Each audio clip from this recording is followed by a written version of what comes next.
A multi-billion-dollar construction project at LaGuardia Airport is causing more than a minor inconvenience. In fact, many travelers have to take another trip before they head home. And surprise, many complain of price gouging. CBSN New York's Lisa Rozner investigates. It's Sunday night, just after July 4th. Frustrated passengers fresh off a flight think this long line is for a yellow taxi to get out of LaGuardia Airport's Terminal B. We weren't told anything. At the front, they find out they're about to get on a standing room only shuttle bus to another taxi stand at another terminal. Wrong.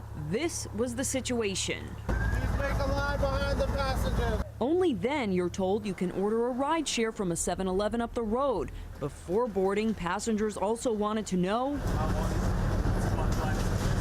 more like 25 to 45 minutes with traffic. Gotta love New York. Lights turn green, no one moves. We don't see any police. Back at Terminal B, one desperate yellow taxi breaks the rules. You don't want to wait on the line? No, I called him already. You called him up from your yellow cab? Yeah. Steps away, aggressive hustlers prey on people waiting. Long line, you gotta already go if you don't want to wait. It's a problem CBS 2's Marsha Kramer first exposed in 2016. We counted at least 1, 2, 3 within a half hour. I got a black car, it's 95 plus toll. That was the quote for a ride to Midtown, more than double the average, which is about $40 according to taxifarefinder.com. It's an Uber car, but we're not going through the Uber app because you gotta wait a long time. What kind of license do you have? It's government ID, New York State ID.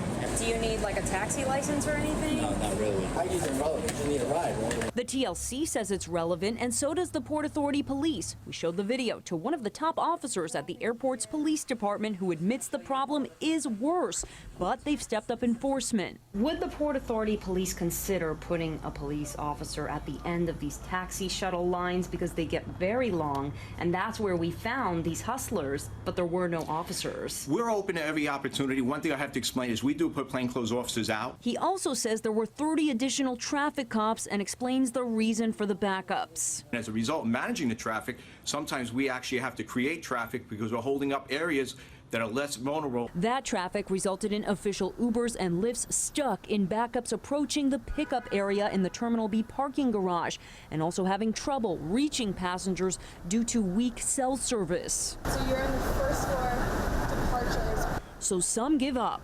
4 drivers canceled on me, 2 drivers just stopped outside, didn't even move.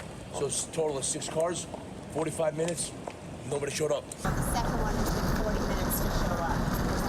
The Lyft doubled in price from 25 to 45. Now I don't even know what I'm going to do to get home.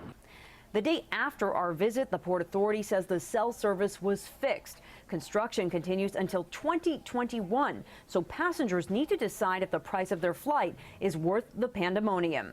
In the newsroom, Lisa Rozner, CBSN New York. Despite all these issues, Port Authority says LaGuardia is a fully functional airport.